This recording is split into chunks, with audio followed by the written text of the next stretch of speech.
بسم اللہ الرحمن الرحیم۔ 10واں خط، قرآنی نظام ربوبیت۔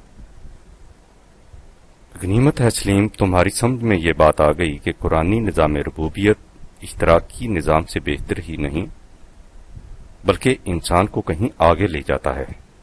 لیکن اس کی دلیل صرف وہی نہیں جو تم نے لکھی ہے کہ اشتراکی نظام صرف روٹی کے مسئلہ کا حل پیش کرتا ہے اور قرآنی نظام ربوبیت روٹی کے مسئلہ کے حل کے بعد ہر ابن آدم کی مضمر صلاحیتوں کے کامل طور پر نشو و نما پانے کا سامان بھی بہم پہنچاتا ہے۔ اس میں شک نہیں کہ عملی نتیجہ کے لحاظ سے ان دونوں نظاموں میں یہ فرق بھی اہم ہے، یعنی قرآنی نظام ربوبیت وہ سب کچھ بھی دیتا ہے جس کا دعویٰ اشتراکی نظام کرتا ہے، اور اس کے بعد انسانی معاشرہ کو اس سے کہیں آگے لے جاتا ہے۔ لیکن ان دونوں نظاموں میں ایک اور اہم فرق یہ ہے کہ اشتراکی نظام کسی مضبوط بنیاد پر قائم نہیں، اور قرآنی نظام ربوبیت ایسی محکم بنیادوں پر قائم ہے جو کبھی منہدم نہیں ہو سکتی۔ میں نے پہلے بھی لکھا تھا اور اسے آج پھر دہراتا ہوں کہ مارکس یا مارکسسٹ اس کا جواب دے ہی نہیں سکتا کہ غریبوں کی مدد کیوں کی جائے، کیوں تمام انسانوں میں مساوات قائم کی جائے۔ وہ شخص جو بہت زیادہ کماتا ہے اپنی محنت کا ماحصل اس شخص کو کیوں دے دے جو کمانے کے قابل نہیں۔ اس کا جواب صرف ایک ہی ہو سکتا تھا کہ کمزوروں کی مدد کرنا انسان کا اخلاقی فریضہ ہے۔ لیکن جس نظریہ زندگی میں اخلاق مورلز کا تصور ہی نہ ہو، اس میں ان امور کا جواب کیا مل سکتا ہے؟ میں اس سے پہلے بھی ایک خط میں لکھ چکا ہوں کہ کیوں کا جواب صرف وہی شخص دے سکتا ہے جو قانون مکافات عمل پر یقین رکھتا ہو اور یہ مانتا ہو کہ زندگی موت کے ساتھ ختم نہیں ہو جاتی بلکہ اس کا سلسلہ اس کے بعد بھی جاری رہتا ہے۔ اخلاقیات کی ساری عمارت انہی بنیادوں پر استوار ہوتی ہے، اور جو فلسفہ ان بنیادوں ہی سے انکار کر دے اس میں اس سوال کا جواب کیسے مل سکتا ہے؟ یہ اس سوال کا ایک پہلو تھا، اب دوسرا پہلو دیکھو۔ پہلے یہ سمجھ لو سلیم کہ اخلاق کسے کہتے ہیں۔ ہم کہتے ہیں کہ دیانتدار رہنا بہرحال اچھا ہے، یعنی حالات کچھ ہی کیوں نہ ہوں، دیانتدار رہنا بہر کیف اچھا ہے۔ اس کے یہ معنی ہوئے کہ دیانت کی قیمت حالات کے اعتبار سے اضافی ریلیٹو نہیں بلکہ اس کی قیمت اس کی ذات کے اندر انٹرنسک ہے جو ہر حالت میں قائم رہتی ہے۔ اسے مستقل قدر پرماننٹ ویلیو کہتے ہیں۔ اس تصور کا نام اخلاقیات ہے۔ اس کے برعکس ایک شخص کہتا ہے کہ دیانت اور بددیانتی اپنی ذاتی قیمت کچھ نہیں رکھتے، ہر شے حالات کے تحت بدلتی رہتی ہے۔ اگر حالات ایسے ہیں کہ ان میں دیانتدار رہنا فائدہ مند ہے تو دیانت سے کام لینا چاہیے، اگر حالات بدل جائیں اور دیانتداری میں نقصان ہو تو بددیانتی کرنی چاہیے۔ یہ دوسرا تصور حیات ہے جس میں کوئی شے مستقل قدر نہیں رکھتی۔ مارکس کے نزدیک دنیا میں کوئی نظریہ، کوئی تصور حیات مستقل قدر نہیں رکھتا، وہ بھی افلاطون اور ہیگل کے تتبع میں یہی مانتا ہے کہ کائنات کی ہر شے تغیر پذیر ہے، لیکن یہ تغیر ایک خاص تسلسل کے مطابق واقع ہوتا ہے۔ وہ کہتا ہے کہ ایک نظام قائم ہوتا ہے، اس کے بعد زمانے کی رو اس نظام کو الٹ کر اس کی جگہ ایک دوسرا نظام مسلط کر دیتی ہے جو پہلے نظام کی ضد ہوتا ہے۔ اس کی اصطلاح میں زمانے کی اس رو کا نام تاریخی وجوب ہسٹوریکل نیسیسٹی ہے، یعنی تاریخ کی اندھی قوت جو ہمیشہ اس نظام کو الٹ دیتی ہے جو موجود پریزنٹ ہو، اور اس کی جگہ اس کی ضد دوسرا نظام لے آتی ہے۔ اس نظریہ کے ماتحت مارکس نے کہا کہ یورپ کا موجودہ سرمایہ دارانہ نظام قائم نہیں رہ سکتا۔ تاریخی وجوب اس نظام کو الٹ کر اس کی جگہ ایک ایسا نظام مسلط کر دے گا جو اس کی ضد ہوگا، یعنی محنت کشوں کا اشتراکی نظام۔ اس میں نہ کسی جذبے کا دخل ہے، نہ عقیدے کا، نہ ہی اس کے لیے کسی دلیل کی ضرورت ہے، نہ وجہ جواز تلاش کرنے کی حاجت۔ تاریخی وجود کا تقاضا ہے کہ ایسا ہو کر رہے، انسان کی کوئی قوت اسے روک نہیں سکتی۔ تم نے دیکھ لیا سلیم، کہ مارکس کے نظریہ کے ماتحت یہ سوال پیدا نہیں ہوتا کہ موجودہ سرمایہ داری نظام اچھا ہے یا برا، اسے اعلی حال ہی رکھنا چاہیے یا بدلنا چاہیے، نہ ہی یہ سوال پیدا ہوتا ہے کہ اس نظام کے برعکس محنت کشوں، مزدوروں اور کسانوں کے اشتراکی نظام میں کیا خوبیاں ہیں، وہ نوع انسانی کے لیے اچھا ہے یا برا۔ اس کے نظریے کے ماتحت ہر موجودہ نظام الٹ کر رہے گا، خواہ وہ اچھا ہو یا برا، اور اس کی جگہ دوسرا نظام آئے گا جو پہلے نظام کی ضد ہوگا، خواہ وہ نظام نوع انسانی کے لیے اچھا ہو یا برا۔ اس کے بعد یہ آنے والا نظام بھی ایک دن اسی طرح الٹ جائے گا جس طرح موجودہ نظام الٹ رہا ہے، خواہ وہ نظام نوع انسانی کے لیے کتنا ہی مفید کیوں نہ ہو۔ تاریخی وجود کے نزدیک اچھا اور برا سب یکساں ہیں۔ پھر جس طرح آج انسانوں کی کوئی قوت اس پر قادر نہیں کہ آنے والے انقلاب کو روک کر موجودہ نظام کو برقرار رکھ سکے، اسی طرح جب اپنے وقت پر اشتراکی نظام کے الٹنے کا وقت آئے گا تو انسان کی کوئی قوت اس انقلاب کو بھی نہیں روک سکے گی۔ مارکس کے نظریہ کے مطابق زمانے کی رو کے مقابلے میں انسان بے بس و مجبور ہے۔ اس نظریہ کو تاریخی جبر، ہسٹوریکل ڈٹرمنزم کہتے ہیں۔ تم نے دیکھ لیا سلیم کہ مارکس کے نظریہ کے مطابق کسی نظام کے اچھے یا برے ہونے کا سوال ہی پیدا نہیں ہوتا، اس لیے کسی اخلاقی قدر کا بھی سوال پیدا نہیں ہوتا۔ کائنات کے اس سٹیج پر تاریخی وجود کا ایک ڈرامہ کھیل رہا ہے جسے انسان ایک مجبور تماشائی کی حیثیت سے دیکھ رہا ہے۔ اس ڈرامے کا موجودہ سین یہ ہے کہ نظام سرمایہ داری کی بساط الٹ کر اس کی ضد اشتراکی نظام کو مسلط کر دیا جائے۔ مجبور تماشائی اس سین کو بھی چپ چاپ بیٹھا دیکھ رہا ہے۔ اس کے بعد دوسرا سین آئے گا جس میں تاریخی وجود کا افریت اشتراکی نظام کو الٹ کر اس کی جگہ اس کی ضد سرمایہ دارانہ نظام پھر سے لے آئے گا۔ مجبور تماشائی اس سین کو دیکھنے پر بھی مجبور ہوگا۔ اس لیے مارکس کے نظریے کے مطابق یہ سوال ہی پیدا نہیں ہوتا کہ اشتراکی نظام سرمایہ دارانہ نظام سے بہتر ہے یا نہیں۔ جب صورتحال یہ ہے تو پھر اشتراکی نظام کے حق میں اخلاقی جواز تلاش کرنے کا بھی سوال پیدا نہیں ہوتا۔ یہی وہ حقیقت ہے جسے عصر حاضر کا مشہور اشتراکی ایل لارٹ اپنی کتاب مارکسزم اینڈ ڈیموکریسی میں ان الفاظ میں بیان کرتا ہے۔ مارکس اور اینجلز نے اشتراکی آرزوؤں کی بنیاد تمدنی ترقی کے معاشی قانون پر رکھی۔ ایسا کرنے میں انہوں نے اپنی اشتراکی آرزوؤں کا جواز اخلاقی بنیادوں پر نہیں رکھا، بلکہ یہ کہا کہ اشتراکیت تاریخی وجود کا تقاضا ہے۔ ان تصریحات سے یہ حقیقت تمہارے سامنے آ گئی ہوگی کہ مارکس یا مارکسسٹ کیوں اس سوال کا جواب نہیں دے سکتا کہ سرمایہ دارانہ نظام کی جگہ اشتراکی نظام کیوں قائم کرنا چاہیے۔ کیوں کا سوال وہاں پیدا ہوتا ہے جہاں یا تو انسان صاحب اختیار و ارادہ ہو اور وہ اپنے فیصلہ یا عمل کے لیے دلیل پیش کرے، یا وہ تغیرات کسی ایسی ہستی کے فیصلوں کے مطابق رونما ہوتے ہوں جس کے فیصلے حکمت پر مبنی ہوں۔ لیکن جہاں صورت یہ ہو کہ تاریخی وجود کی ایک اندھی قوت سب کچھ کر رہی ہو اور انسان اسے مجبور تماشائی کی طرح دیکھ رہا ہو، وہاں کیوں کا کیا سوال؟ مسٹر لارٹ کا جو اقتباس اوپر دیا گیا ہے اس سے ایک تو یہ امر واضح ہو گیا کہ مارکس اور اینجلز نے اپنے معاشی نظریہ کی بنیاد اخلاقیات پر نہیں رکھی، بلکہ اسے تاریخی وجود کا لازمی نتیجہ قرار دیا ہے۔ لیکن یہ اقتباس اس سے الگ ایک اور اہم حقیقت کی بھی غمازی کر رہا ہے۔ اس میں کہا یہ گیا ہے، اور یاد رکھو کہ کہنے والا ایک ممتاز اشتراکی ہے، کہ مارکس اور اینجلز کے دل میں اشتراکی نظام کی آرزوئیں مچل رہی تھیں۔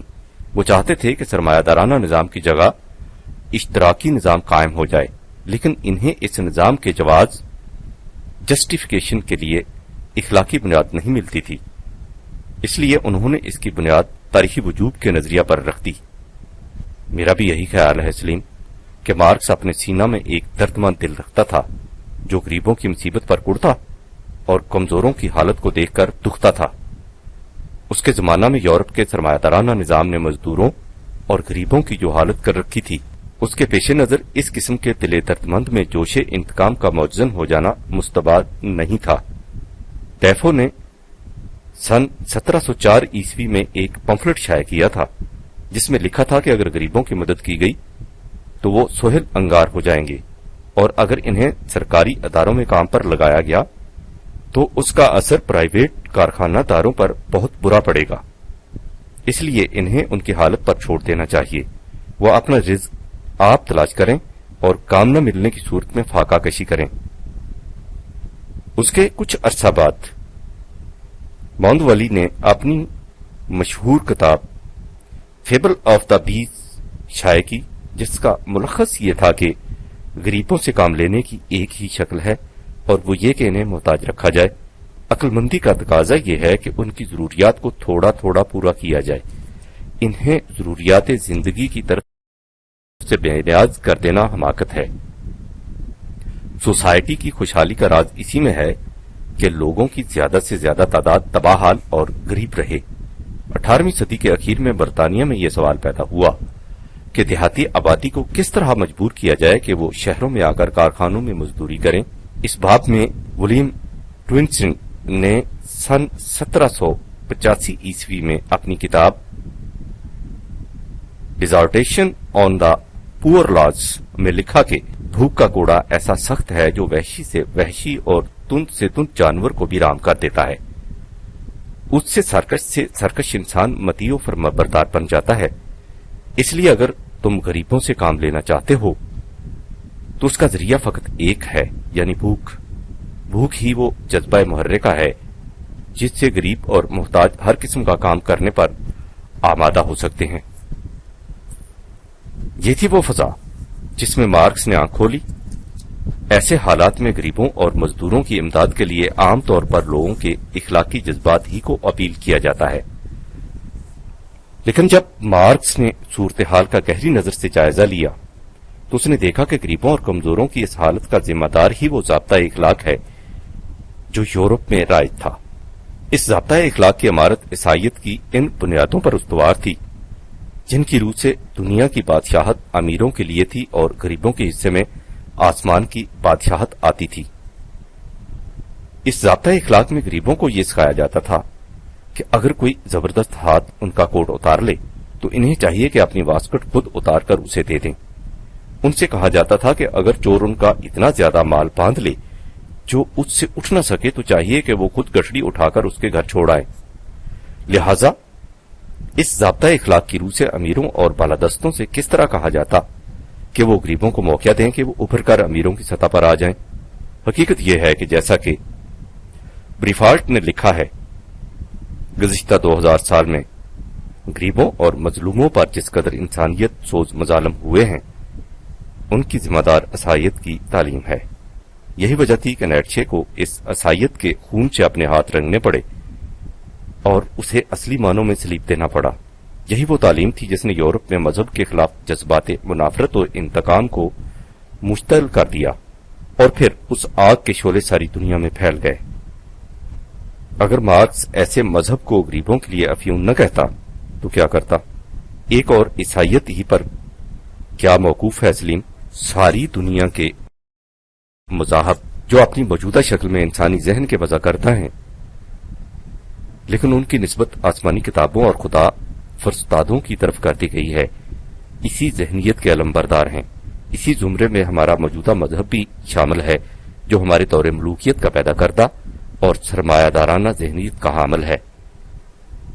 وہ دین نہیں جس کا سرچشمہ قرآن ہے۔ یہ تھے وہ حالات جن کے ماتحت مارکس کے لیے مشکل ہی نہیں بلکہ ناممکن تھا کہ وہ اپنی اشتراکی آرزوؤں کی عمارت کو اخلاقی بنیادوں پر استوار کرتا۔ اس مشکل کے پیش نظر اسے اخلاقیات کو چھوڑ کر دوسرے سہارے تلاش کرنے پڑے، چونکہ اس کی ذہنی افتاد فلسفیانہ اور مورخانہ تھی، اس لیے اس نے اس کے لیے فلسفہ اور تاریخ کو سہارا بنایا اور تاریخ کا ایک نیا فلسفہ وضع کیا اور اس کا نام تاریخی وجوب رکھا۔ لیکن جیسا کہ اوپر لکھا جا چکا ہے، یہ سہارا بڑا کمزور ہے، بلکہ یوں کہیے کہ یہ سہارا ہی نہیں۔ اشتراکیت کے خلاف سب سے بڑا اعتراض یہ عائد کیا جاتا ہے کہ جب تمام افراد کی ضروریات زندگی مہیا کرنے کی ذمہ داری معاشرہ اپنے سر پر لے لے اور اس طرح افراد معاشرہ اپنی ضروریات کی طرف سے مطمئن ہو جائیں تو وہ کون سا جذبہ محرکہ انسینٹو ہوگا جس کی روح سے یہ افراد کام کرنے پر آمادہ کیے جا سکیں گے، نہ صرف کام کرنے پر بلکہ زیادہ سے زیادہ محنت کرنے اور معاشرہ کے متعین کردہ پروگرام کے مطابق کام کرنے پر آمادہ، اور اس کے بعد اپنی محنت کے ماحصل کو دوسروں کی بہبود میں صرف کرنے کے لیے تیار اور بطبیب خاطر تیار کیے جا سکیں گے۔ یہ ہے وہ بنیادی سوال جس کا جواب مارکس یا مارکسزم کے پاس کچھ نہیں، نہ ہی کچھ ہو سکتا ہے، اور یہی ہے وہ بنیادی فرق جو قرآنی نظام ربوبیت کو اشتراکی نظام سے بہت بلند لے جاتا ہے، اس لیے کہ پروفیسر ہارٹری کے الفاظ میں جو چیز ایک معاشی نظام کو دوسرے معاشی نظام سے متمیز کرتی ہے یہ ہے کہ اس نظام میں وہ جذبہ محرکہ کیا ہے جو لوگوں کو کام کرنے پر آمادہ کرتا ہے۔ کوٹڈ بائی کیر۔ تم دیکھ چکے ہو سلیم کہ مارکس کا نظریہ تاریخی وجود کی بنیاد اس مفروضہ پر ہے کہ کائنات میں کوئی تصور، کوئی نظریہ، کوئی نظام باقی نہیں رہ سکتا۔ ہر نظریہ تغیر پذیر اور ہر نظام فنا آمادہ ہے، اور یہ سلسلہ تغیرات مسلسل چلا جا رہا ہے۔ اس کے برعکس قرآن یہ تصور پیش کرتا ہے کہ بعض نظریات زندگی ایسی ہیں جن میں باقی رہنے کی صلاحیت نہیں ہوتی، اور بعض ایسے جو اپنی ذات میں باقی رہنے کی استعداد اور جوہر رکھتے ہیں۔ یمحو اللہ ما یشاء و یثبت، اور یہ تغیر و ثبات، فنا اور بقا ایک خاص قانون کے مطابق ہوتا ہے جس کی اصل و بنیاد اس تغیر پذیر مادی کائنات سے ماورا ہے۔ وَعِندَهُ ام الکتاب 13/38۔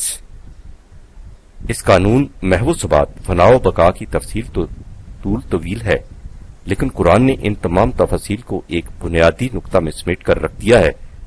اس نے کہا ہے کہ یاد رکھو وَأَمَّا مَا يَنْفَعُ النَّاسَ فَيَمْكُثُ فِي الْأَرْضِ 13/17۔ دنیا میں بقا اس نظریہ یا نظام کے لیے ہے جو نوع انسانی کے لیے نفع بخش ہو۔ یہ ہے وہ بنیادی قانون جس کے مطابق نظریات زندگی اور نظام حیات کی فنا اور بقا کے فیصلے ہوتے ہیں۔ باقی وہ رہتا ہے جو نوع انسانی کے لیے منافعت بخش ہو، جو ایسا نہ ہو مٹ جاتا ہے۔ ما ینفع الناس کے الفاظ پر غور کرو سلیم، بس اس میں سارے مسالہ کا حل پوشیدہ ہے۔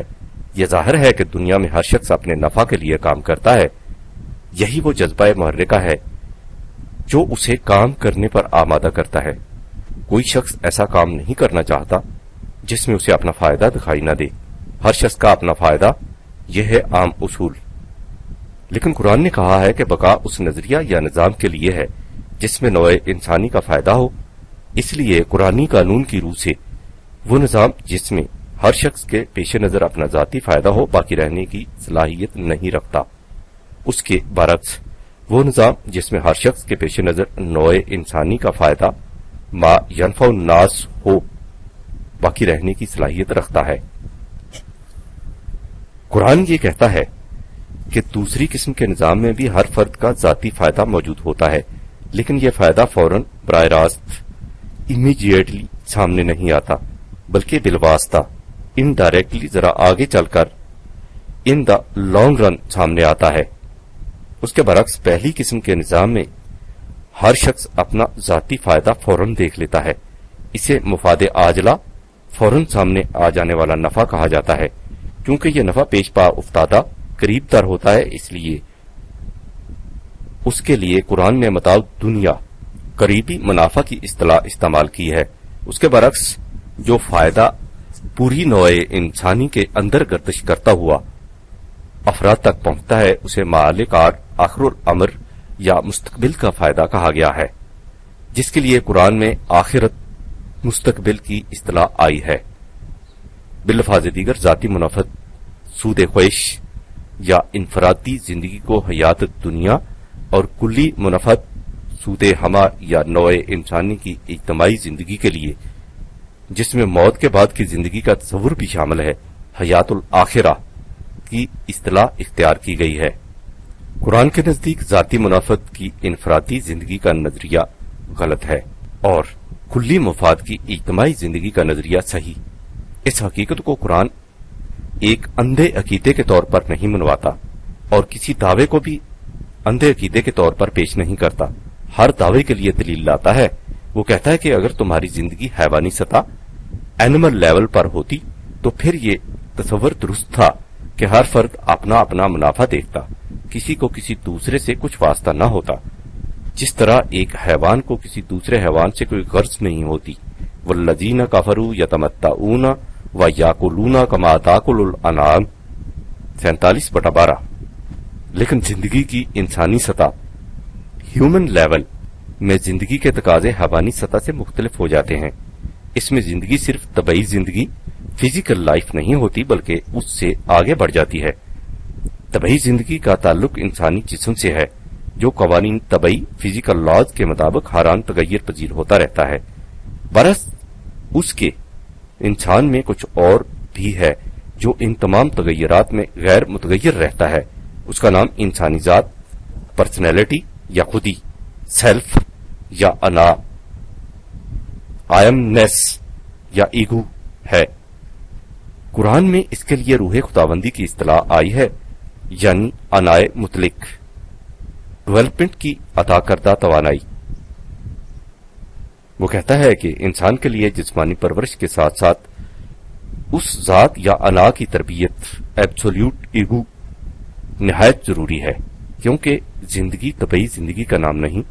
طبعی زندگی کا خاتمہ موت کے ساتھ ہو جاتا ہے، لیکن انسانی زندگی کا سلسلہ اس کے بعد بھی جاری رہتا ہے۔ اس زندگی کا نام بھی حیات الآخرہ ہے، یعنی مستقبل کی زندگی۔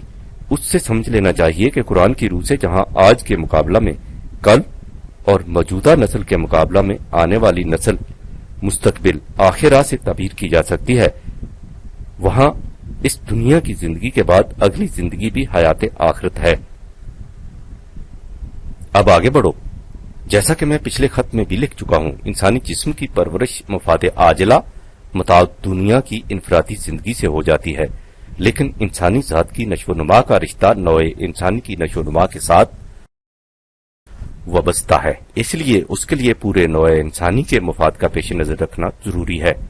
وہ کہتا ہے کہ جسمانی پرورش حیوانی سطح زندگی لینے سے ہوتی ہے، کوئی حیوان کسی دوسرے حیوان کو کچھ نہیں دیتا۔ اس کے برعکس انسانی زندگی کی پرورش دینے، ٹو گیو سے ہوتی ہے۔ جس خلاق کائنات نے جسمانی زندگی کے لیے وہ قاعدہ مقرر کیا ہے، اسی نے انسانی زندگی کے لیے یہ آئین مقرر کر رکھا ہے۔ وہ کہتا ہے کہ یہ دونوں زندگیاں بالکل نمایاں اور ایک دوسرے سے متمیز ہیں اور ان کے نتائج بالکل واضح۔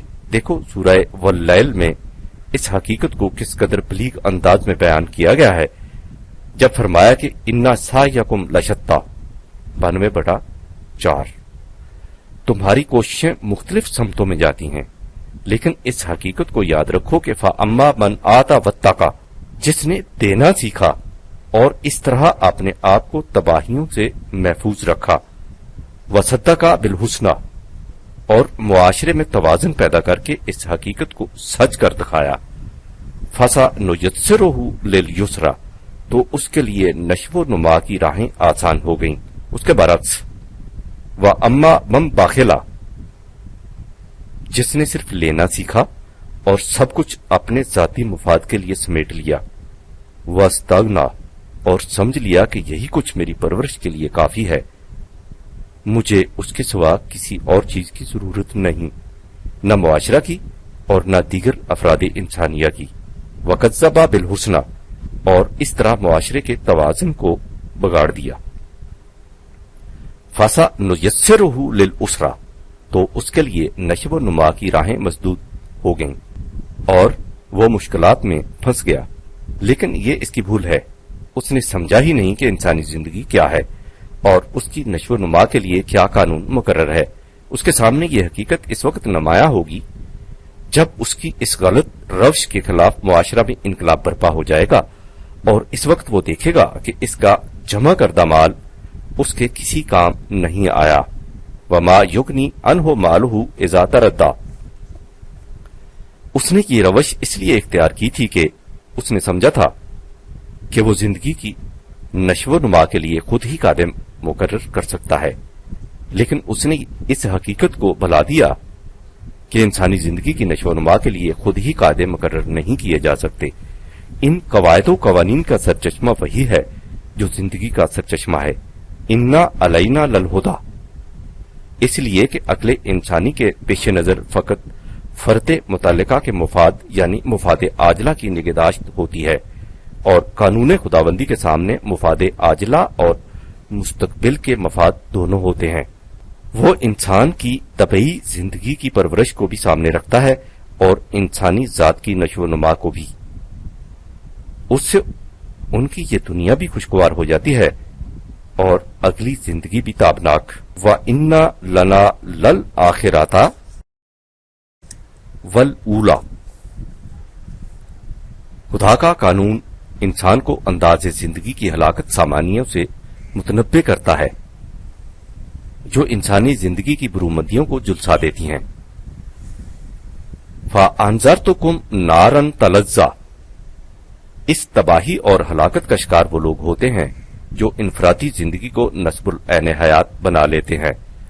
لا یصلحا الا الاشقى، یعنی وہ لوگ جو معاشرہ کے توازن کو بگاڑ کر اپنے دعوی انسانیت کی عملی تکذیب کرتے ہیں اور اس طرح صحیح راہ حیات سے گریز کی راہیں تلاش کرتے ہیں۔ الذی کذب وتولی، اس ہلاکت سے وہ لوگ بچ سکتے ہیں جو اپنی زندگی میں قوانین خداوندی کی نگہداشت کرتے ہیں۔ وَسَيُجَنَّبُهَا الْأَتْقَى، یعنی وہ لوگ جو دنیا سیکھتے ہیں اور اس طرح اپنی اور تمام نوع انسانی کی نشو و نما کا سامان بہم پہنچاتے ہیں۔ الذی یؤتی مالہ یتزکیٰ، 92/4-18۔ ان آیات کبریٰ سے یہ حقیقت تمہارے سامنے آ گئی ہوگی سلیم کہ قرآن کی روح سے انسانی زندگی کی نشو و نما کا راز دینے میں ہے۔ اینسٹین کے الفاظ میں انسان کی قدر و قیمت کا معیار یہ ہے کہ وہ کس قدر دیتا ہے، نہ یہ کہ اس میں لینے کی استعداد کس قدر ہے۔ Out of my latter days.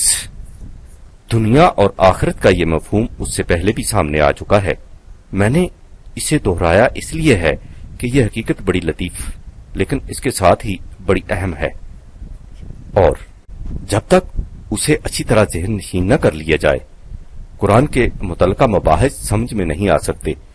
اس مفہوم کو سامنے رکھو اور پھر سورہ حدید کی ان آیات کو دیکھو جن کے سمجھنے میں تمہیں دشواری پیش آ رہی ہے، حالانکہ میں ان آیات کو اس سے پہلے ایک خط میں لکھ چکا ہوں۔ قرآن کہتا ہے کہ اعلموا انما الحیات الدنیا لعب و لہو، 57/20۔ یہ نظریہ حیات کے زندگی فقط طبعی زندگی کے مفاد عاجلہ حاصل کرنے کا نام ہے۔ کیا ہے یہ؟ لعب ہے۔ لعب کے عام معنی تو کھیل تماشے کے ہیں، لیکن اس کا اطلاق ایسی کوشش پر ہوتا ہے جس میں حرکت، موومنٹ تو ہو لیکن وہ حرکت انسان کو منزل مقصود تک نہ پہنچائے۔ اسی لیے کہتے ہیں کہ لائبہ بنال موج، دریا کی لہریں ہم سے کھیلتی رہیں، یعنی انہوں نے ہماری کشتی کو حرکت میں تو رکھا لیکن ساحل مقصود کی طرف بڑھنے نہ دیا۔ اور لہو کہتے ہیں ہر اس جاذبیت کو جو انسان کو اپنی طرف متوجہ کر لے اور اس طرح اسے اس کام سے غافل کر دے جو اس کے پیش نظر تھا، جس طرح تمہارے چھوٹے نوکر عبدو کی حالت ہے۔ اسے دہی لینے کے لیے بھیجو تو راستے میں بندریا کا تماشا دیکھنے میں ایسا محو ہوتا ہے کہ دہی لانا تو ایک طرف کٹورا بھی گم کر دیتا ہے۔ لہذا صرف طبعی زندگی اور ذاتی مفاد کا نظریہ حیات ایسا ہے جس میں حرکت اور کوشش تو ضرور ہوتی ہے لیکن وہ اسے منزل مقصود کی طرف نہیں لے جانے دیتی، کیونکہ منزل مقصود تھی انسانی زندگی کی نشو و نما اور یہ صرف جسمانی پرورش میں الجھ کر رہ گیا۔ مفاد عاجلہ یعنی منفعت خواہش کا نظریہ اپنے اندر ایسی کشش و جذب، لہو و زینت رکھتا ہے کہ انسان کی نگاہوں سے اس کی زندگی کا نصب العین اوجھل ہو جاتا ہے۔ لہو و لہون، اس منفعت خواہش کا مقصد کیا ہوتا ہے؟ وہ تفاخر بینکم، یعنی باہمی تفاخر، فخر۔ گائے یا بکری کے ایسے باک ادھر کو کہتے ہیں جو دیکھنے میں بڑا نظر آئے لیکن اس میں دودھ بہت کم ہو۔ لہذا محض انسانی زندگی میں باہمی تفاخر کے معنی یہ ہے کہ انسان کی حیات خارجی جسمانی پرورش کے ساز و سامان تو بہت بڑے دکھائی دیں، لیکن حیات داخلی جوہر انسانیت بہت کم ہو۔ وَتَكَاثُرٌ فِي الْأَمْوَالِ وَالْأَوْلَادِ، اس زندگی کا مقصد فقط اس قدر ہوتا ہے کہ انسان چاہتا ہے کہ دولت اور قوت دوسروں سے بڑھ جائے۔ یہ ہے مفاد عاجلہ کی زندگی کی حقیقت۔ اس کی مثال اس بارش کی سی ہے، کمثل غیث، جو اس قسم کی سبزی پیدا کرے جو ایک ہی چھینٹے سے اگاتی ہے۔ اس قسم کی نباتات کی جڑیں اوپر ہی اوپر ہوتی ہیں، نیچے نہیں جاتی۔ اس سے کسان خوش تو ہو جاتا ہے۔ عجب الکفار نباتہ، لیکن ذرا دھوپ پڑی اور وہ خشک ہوئی اور زرد پڑ گئی اور 2 ہی دن میں چور چور ہو کر بکھر گئی۔ ثم یہیج فتراہ مصفرا ثم یکون حطاما، اس قسم کی کھیتی کی زندگی 2-4 دن کی ہوتی ہے اور اس لیے اس کی خوشی بھی ایسی ہی ناپائیدار۔ آخر کار اس کا نتیجہ افسردگی اور یزمردگی کے سوا کچھ نہیں ہوتا۔ وفی الآخرات عذاب شدید، اسی مایوسی اور افسردگی سے بچنے کا طریقہ یہ ہے کہ انسان اپنی کوششوں کو قانون خداوندی سے ہم آہنگ کرے اور اس طرح اس نظام کی محافظت میں آ جائے جو اس قانون کی روح سے متشکل ہوتا ہے۔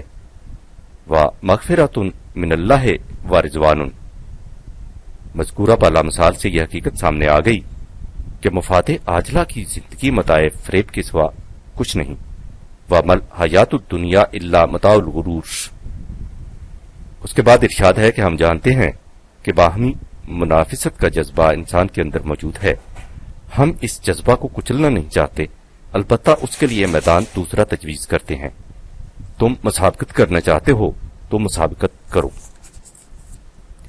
اس نظام کے قیام میں جو خدا کے قانون ربوبیت کی روح سے عمل میں آتا ہے اور جس میں انسانی زندگی ان تمام ہلاکتوں اور تباہیوں سے محفوظ رہتی ہے، جو مفاد عاجلہ کی ذہنیت کا لازمی نتیجہ ہے۔ سابقوا الی مغفرۃ من ربکم، اس نظام کا نتیجہ خوشگواریوں کی ایسی جنت ہوتا ہے جو زمان و مکان کے حدود سے بھی آگے بڑھ جاتی ہے اور ساری کائنات کو محیط ہوتی ہے۔ وجنت ارضھا کعرض السماء والارض، اور یہ نتیجہ ہوتا ہے اس نصب العین حیات کا جسے انسان وحی خداوندی کے مطابق متعین کرتا ہے۔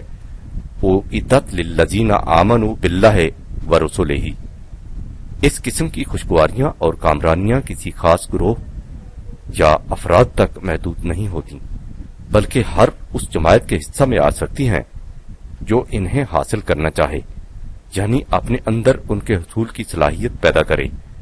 ذالک فضل اللہ یؤتیہ من یشاء واللہ ذو الفضل العظیم، 57/20-21۔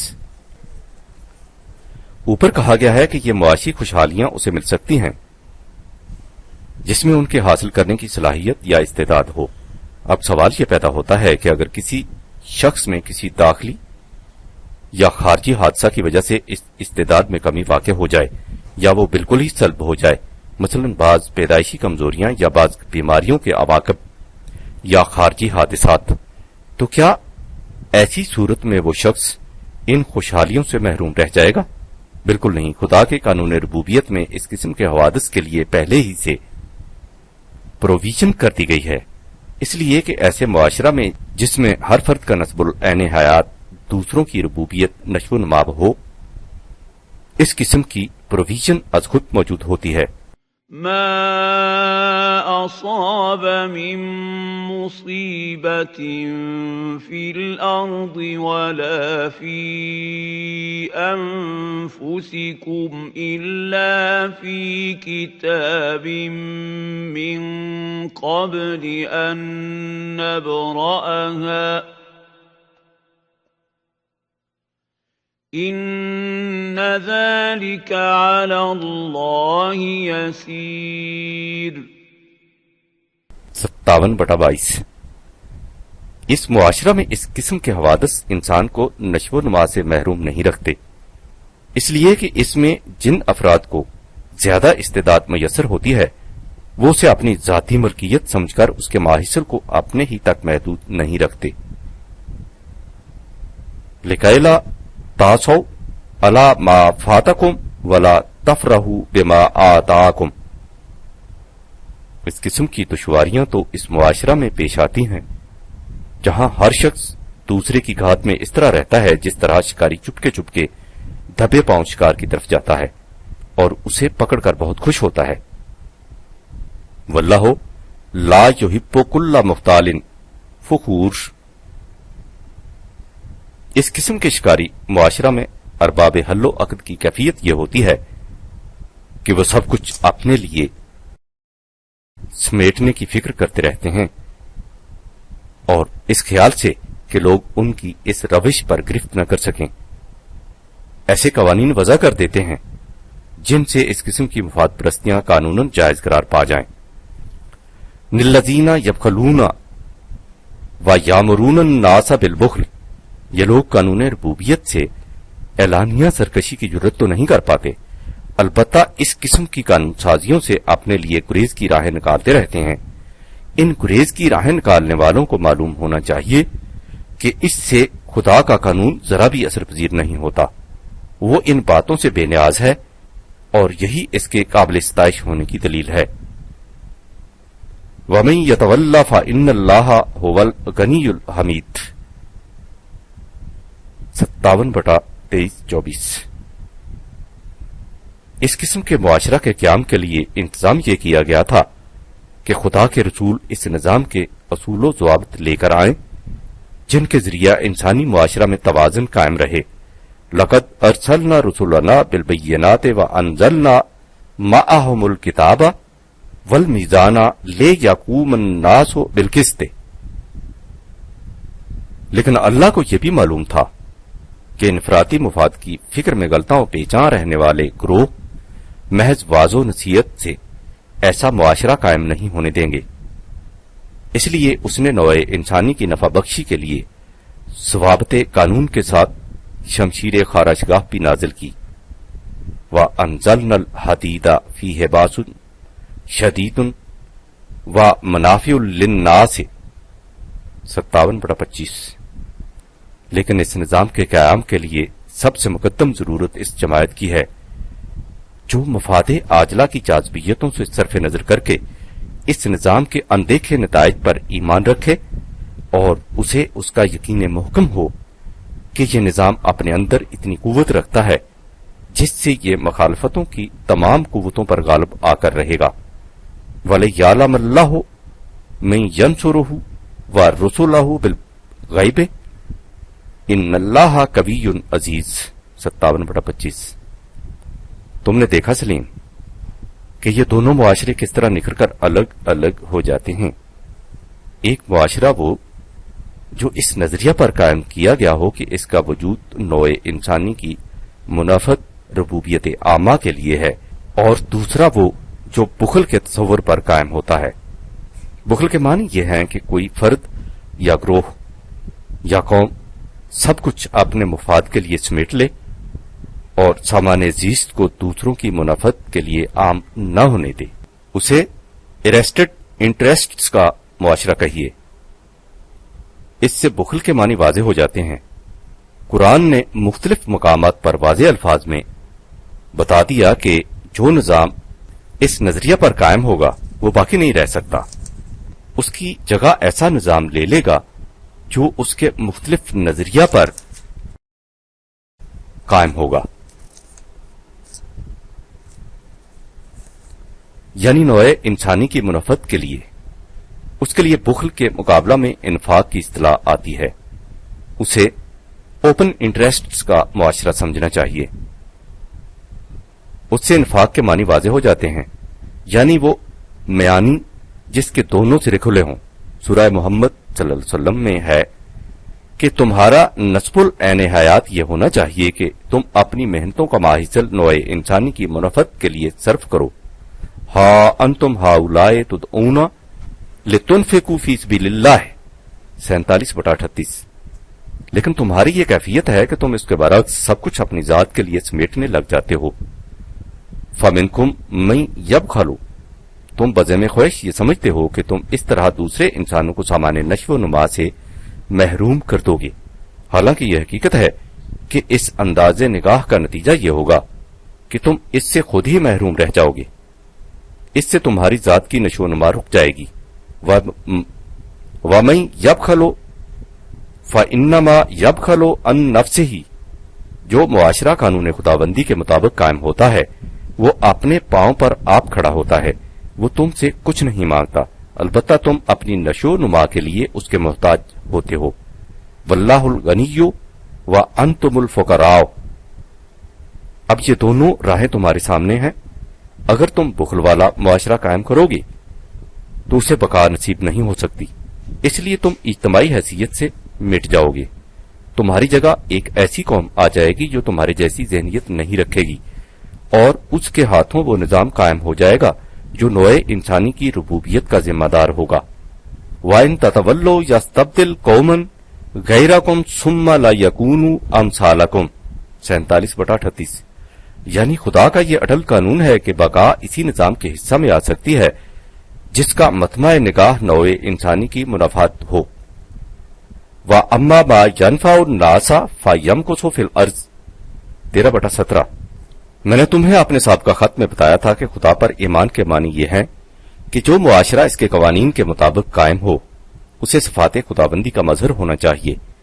قرآن اس ضابطہ کا نام ہے جس کے مطابق یہ معاشرہ قائم ہوتا ہے۔ اس ضابطہ کی ابتدا ہی اس محکم اصول سے ہوتی ہے جس پر اس معاشرہ کی ساری عمارت استوار ہوتی ہے۔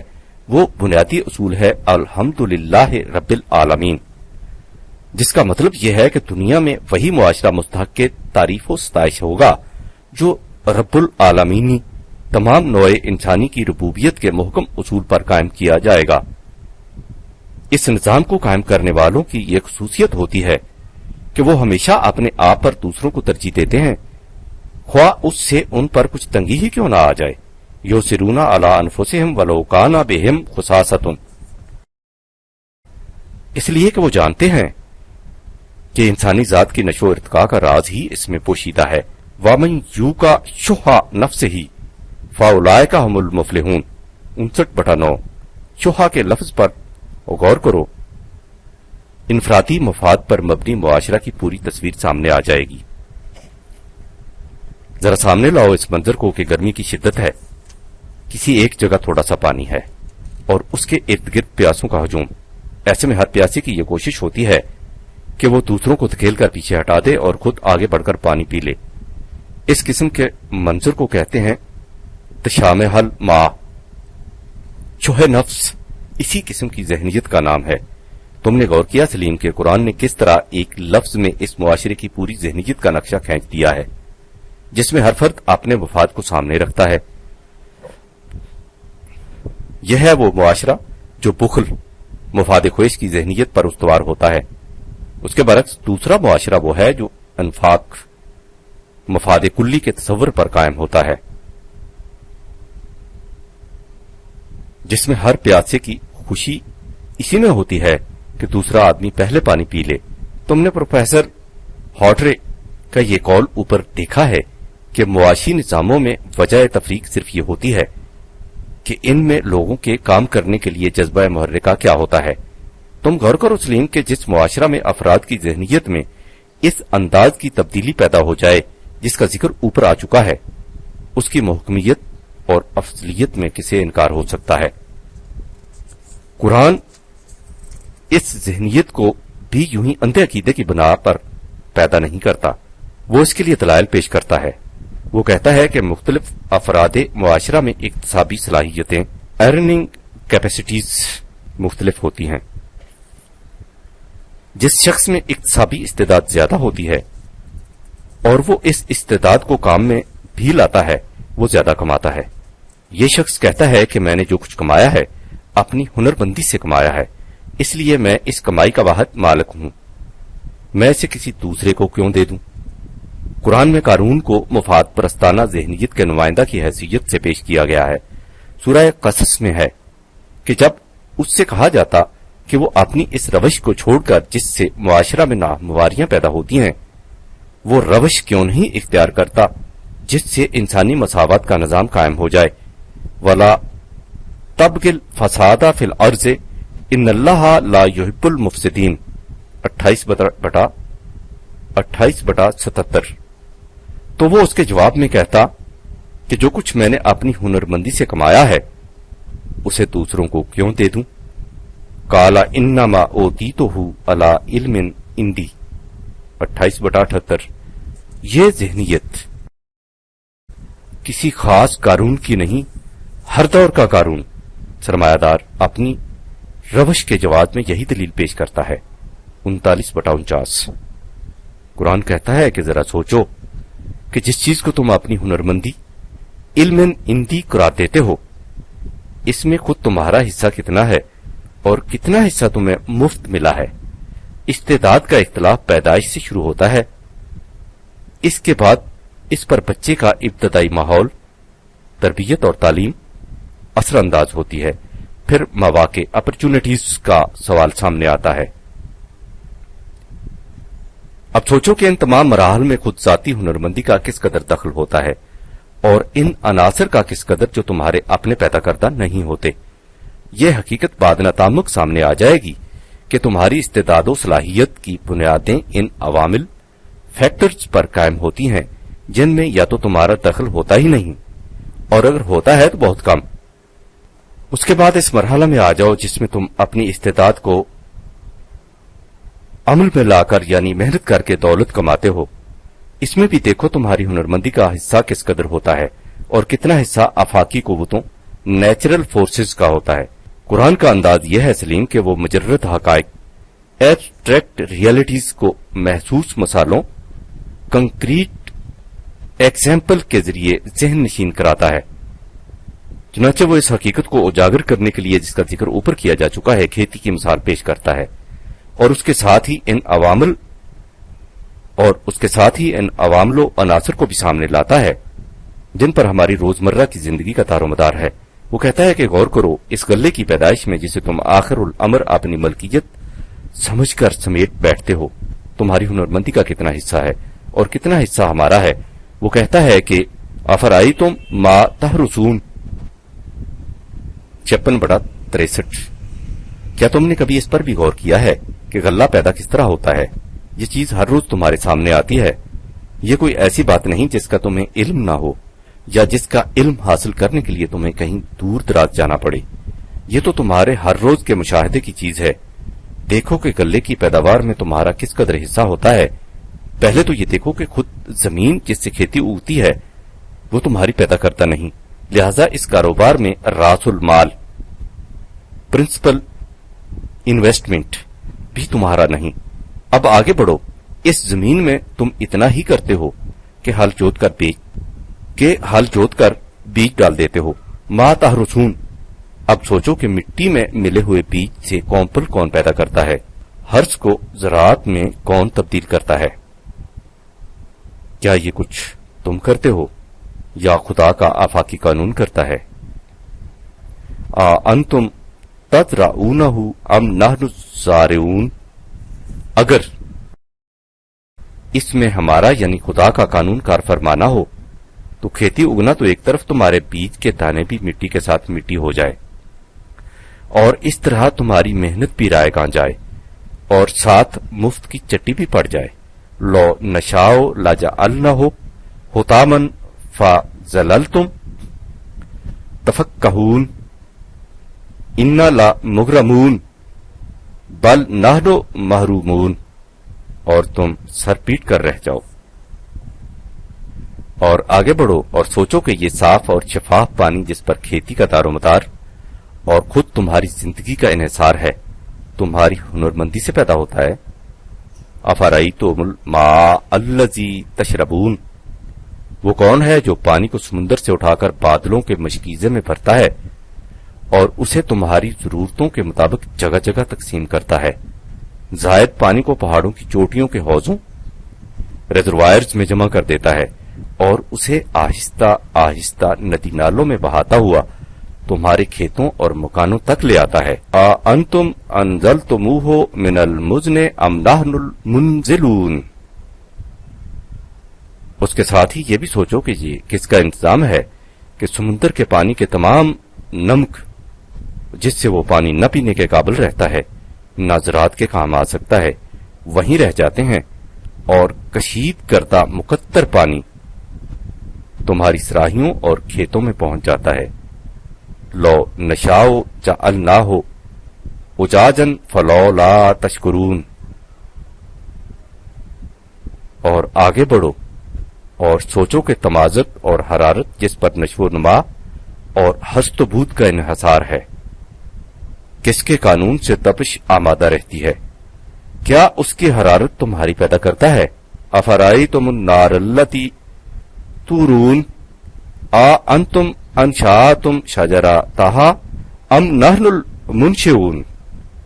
غور کرو اور بتاؤ کہ پالتا ہے بیج کو مٹی کی تاریکی میں کون دریاؤں کی موجوں سے اٹھاتا ہے سحاب، کون لایا کھینچ کر پچھم سے بادے سازگار، یہ زمین کس کی ہے، کس کا ہے یہ نور آفتاب، کس نے بھر دی موتیوں سے خوشائے گندم کی جیب، موسموں کو کس نے سکھلائی ہے ہوئے انقلاب۔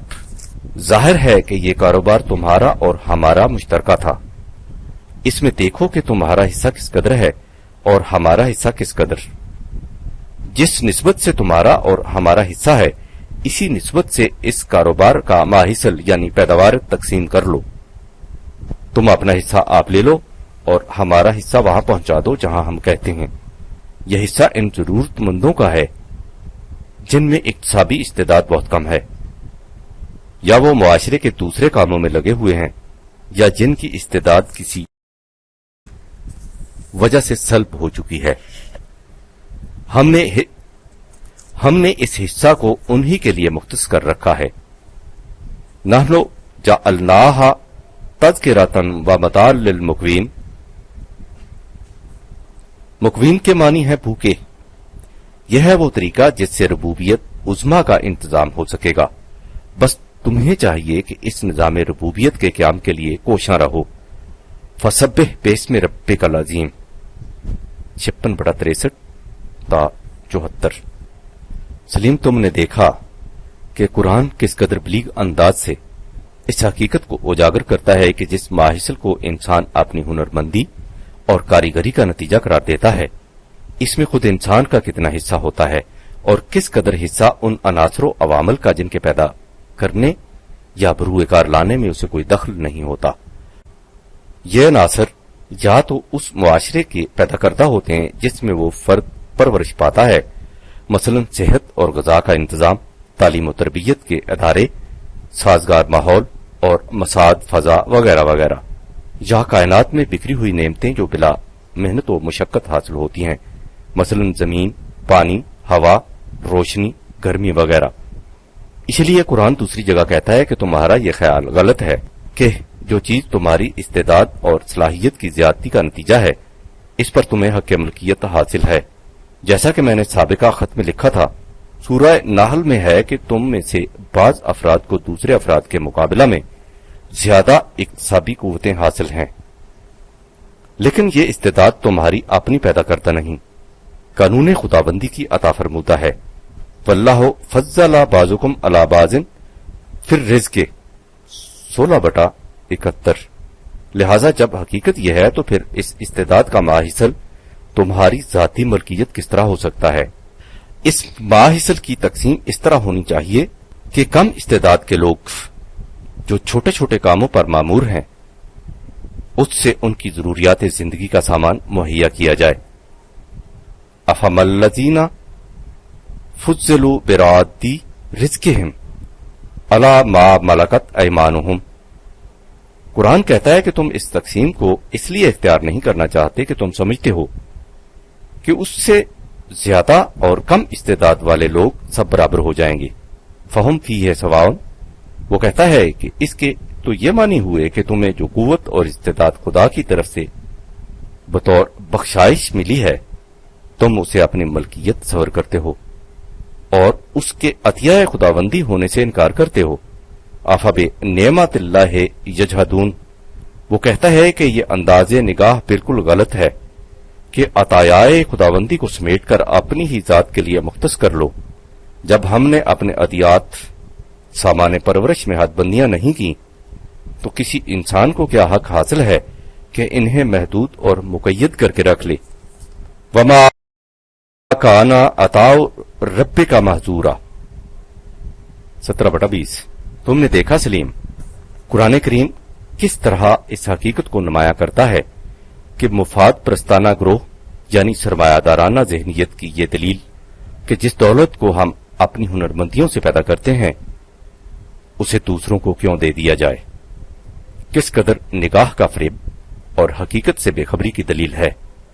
اصل یہ ہے کہ انسان جس چیز کو اپنی ہنرمندی قرار دیتا ہے اس میں اس کا اپنا حصہ بہت تھوڑا ہوتا ہے، باقی سب کچھ فطرت کے عطایا ہوتے ہیں، اور فطرت نے ان قوتوں اور نعمتوں کو عطا اس لیے کیا ہے کہ اس طریق سے نوع انسانی کی ربوبیت کا سامان فہم پہنچ سکے۔ قرآن اسی حقیقت کو تسلیم کرانا چاہتا ہے، یعنی وہ کہتا ہے کہ یہ دونوں راستے تمہارے سامنے کھلے ہیں، تم سوچو کہ ان میں سے کون سی راہ علم و بصیرت اور دلیل و برہان کی راہ ہے۔ اگر تم اس دعوے سے متفق ہو جاؤ کہ صحیح علم و بصیرت کی راہ وہی ہے جس کا نتیجہ نوع انسانی کی منفعت ہے، تو اس کے معنی یہ ہوں گے کہ تم نے اس راستے کو اپنی زندگی کا نصب العین بنا لیا۔ اب سوچو کہ جو قوم اس حقیقت کو اپنی زندگی کا نصب العین اور اپنے سفر حیات کی منزل مقصود قرار دے لے، کیا اس کے افراد کے دلوں میں کبھی یہ خیال تک بھی آئے گا کہ ہمیں کیا ضرورت پڑی ہے کہ ہم دن رات محنت کرتے رہیں اور اس محنت کا ماحصل دوسروں کی پرورش اور تربیت کے لیے صرف کر دیا جائے؟ ان کا تو دعویٰ یہ ہوگا کہ ہمارا نصب العین یہ ہے کہ ہم خدا کی صفت رب العالمینی کا مظہر بنے، اس لیے ہماری ہر حرکت اسی محور کے گرد گردش کرے گی۔ انا للہ و انا الیہ راجعون۔ قرآن نے اس جماعت کا نام ربانیون کی جماعت رکھا ہے، اس کی تعلیم کا مقصد ہی اس قسم کی جماعت پیدا کرنا تھا۔ اب تم خود سوچو سلیم کہ قرآن کی تعلیم کا ماحصل کیا ہے۔ اس تعلیم کی روح سے یہ سوال ہی پیدا نہیں ہوتا کہ زر فاضلہ کس کے پاس رہے اور ذرائع پیداوار کس کی ملکیت میں۔ اس کی تعلیم کا ماحصل یہ ہے کہ قدرتی پیداوار اور انسانوں کی محنت کا ماحصل سب کے سب نوع انسانی کی پرورش ربوبیت کے لیے صرف ہوں، اور ہر فرد اپنی زندگی کا یہی نصب العین قرار دے۔ لہذا جب منتہائے نگاہ پوری انسانیت کی پرورش و تربیت ٹھہرے تو اس ذاتی ملکیت کا سوال ہی کیسے پیدا ہو سکتا ہے جس میں ماحصل پیدائش و محنت کسی ایک فرد یا چند افراد کی ذات کے لیے محدود و مختص ہو کر رہ جائیں۔ قرآن کی غایت اس قسم کا نظام قائم کرنا ہے جس میں پوری کی پوری انسانیت کی پرورش ربوبیت ہو سکے اور تمام افراد انسانیہ خدا کی معاشی سہولتوں سے یکساں طور پر متمتع ہو سکیں۔ یہی اسلام کا منتہا ہے۔ اگر باؤ نرسیدی تمام بو لہبی است۔ مجھے تمہاری تجویز سے پورا اتفاق ہے سلیم کہ قرآنی نظام ربوبیت، قرآنک سوشل آرڈر کے متعلق اس طرح منتشر طور پر متفرق مضامین اور خطوط میں لکھنے کی بجائے ایک جامع کتاب میں تفصیلی طور پر سب کچھ ایک جگہ لکھ دیا جائے تاکہ اس کے سمجھنے میں آسانی رہے۔ تمہارے خط ملنے پر میں نے اسے کتابی شکل میں ترتیب دینا شروع کر دیا ہے۔ مجھے امید ہے کہ یہ کتاب جلد ہی تم تک پہنچ جائے گی۔ تمہارا تقاضا ٹالا نہیں جا سکتا۔ اچھا، خدا حافظ۔ دسمبر سن 1952 عیسوی۔